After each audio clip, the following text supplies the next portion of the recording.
नमस्कार, बहुत स्वागत है आपका विंध्या टाइम्स में। हाजिर हुए विंध्य की अब तक की बड़ी खबरों के साथ बात करेंगे पहली खबर की, जहां अवधेश प्रताप सिंह विश्वविद्यालय थाना क्षेत्र के अंतर्गत स्थित विश्वविद्यालय परिसर में छात्रावास में छात्रों के बीच बड़ी मारपीट की घटना सामने आई है। विवाद की शुरुआत मामूली कहासुनी से हुई, जो देखते ही देखते हिंसक झड़प में बदल गई। बताया जा रहा है कि यह झड़प एक प्रोफेसर के भतीजे से जुड़े मामले को लेकर छात्रों के दो गुटों के आमने सामने आने के कारण हुई। लाठी डंडों और हाथ मुक्कों से हुई इस झड़प में कई छात्र घायल हुए, जिन्हें इलाज के लिए अस्पताल में भर्ती कराया गया है। घटना के बाद छात्रावास परिसर में अफरा तफरी का माहौल बन गया। सूचना मिलने पर विश्वविद्यालय थाना की पुलिस मौके पर पहुंची और हालात को काबू में किया गया। पुलिस ने घायलों को उपचार के लिए भेजा और दोनों पक्षों से पूछताछ शुरू कर दी गई है। साथ ही घटनास्थल के आसपास लगे सीसीटीवी फुटेज की जांच भी की जा रही है।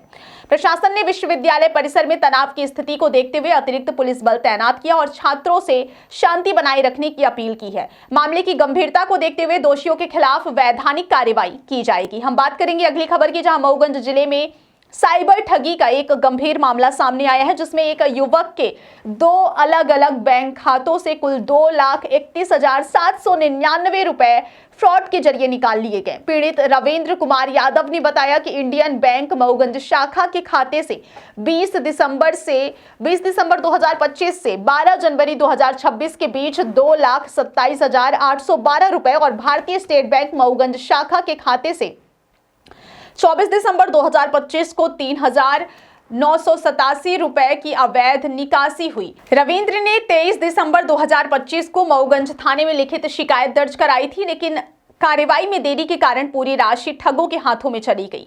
अब पीड़ित ने पुलिस अधीक्षक मऊगंज से मामले में त्वरित जांच, साइबर ठगों के खिलाफ कड़ी कार्रवाई और पूरी रकम वापस दिलाने की गुहार लगाई है। क्या नाम है आपका? रविंद्र कुमार यादव। क्या घटना हुई आपके साथ? हमारे साथ ये घटना हुई कि एक फ़ोन आया कि मतलब हिंदी के लिए एक दवाई, अंग्रेजी के लिए दो दवाएं। उसमें हम हिंदी के लिए दवाएं, इसके बाद फ़ोन हमारा नेटवर्क गोल हो गया, बंद हो गया फ़ोन रात में। फिर इसके बाद दुकान में गए तो ये हो गया सिम बंद है, सिम फिर नहीं खुली। ये हो का आधार कार्ड करवाएं तो फिर नहीं कुछ हुआ। फिर इसके बाद खाते को मेरा सब पैसा गोल हो गया। खाते में गए देखे तो पैसे नहीं है। सब यही घटना हुई है। कितना पैसा था? उसमें 2,37,000 रुपये था एक में, और दूसरे में और कुछ था 4,000 के आसपास। टोटल इस तरह के पैसा सब खत्म हो गया। सब यही घटना हुई है सर। पैसा कितना निकला है? पैसा हमारा निकला है 2,31,000 कुछ रुपए है आसपास। बात करेंगे अगली खबर की, जहां शहडोल जिले के ब्यौहारी अंतर्गत पपौंद क्षेत्र में पिछले कुछ दिनों में 3 मवेशियों पर हमले की घटनाओं के बाद इलाके में तेंदुए के सक्रिय होने की आशंका जताई जा रही है, जिससे ग्रामीणों में डर का माहौल है। वन विभाग ने स्थिति को देखते हुए पारंपरिक गश्त के साथ साथ ड्रोन कैमरों से जंगल में सर्चिंग अभियान शुरू किया। ग्रामीणों का कहना है कि लगभग 1 माह पहले इसी क्षेत्र में एक तेंदुआ सड़क पार करते हुए देखा गया था और इसे आया गया था। अब मवेशियों के शिकार से यह आशंका और मजबूत हो गई है कि तेंदुआ आसपास के जंगलों में सक्रिय है। डिप्टी रेंजर मूरत सिंह के अनुसार पपौंद क्षेत्र में कई टीमें पेट्रोलिंग कर रही हैं और ड्रोन कैमरों से भी सर्चिंग जारी है। हालांकि फिलहाल तेंदुए का सटीक स्थान पता नहीं चल पाया है। वन विभाग ने ग्रामीणों से सतर्क रहने, रात के समय अकेले बाहर ना निकलने, अपने मवेशियों को सुरक्षित बाड़ों में रखने और किसी भी संदिग्ध गतिविधि की सूचना तुरंत देने की अपील की है।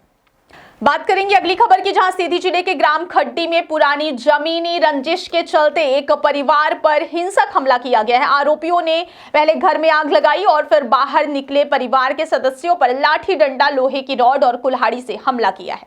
इस घटना में सद्दाम हुसैन और उनके भतीजे मेहताब गंभीर रूप से घायल हुए, जिनका इलाज अस्पताल में चल रहा है। पीड़ित ने बताया कि शुक्रवार रात मोहम्मद रशीद, मोहम्मद लतीफ, मोहम्मद शफीक, मोहम्मद रफीक और शमशेर उनके घर पहुंचे। गाली गलौज के बाद अचानक आग लगाई और बाहर निकलते ही उन पर हमला कर दिया। सूचना मिलने पर पुलिस तत्काल मौके पर पहुंची और घायलों को अस्पताल में भर्ती कराया। खड्डी चौकी प्रभारी नीरज साकेत ने कहा कि मारपीट की शिकायत के आधार पर मामला दर्ज कर लिया गया है और मेडिकल रिपोर्ट मिलने के बाद आरोपियों के खिलाफ उचित धाराओं में कड़ी कार्रवाई की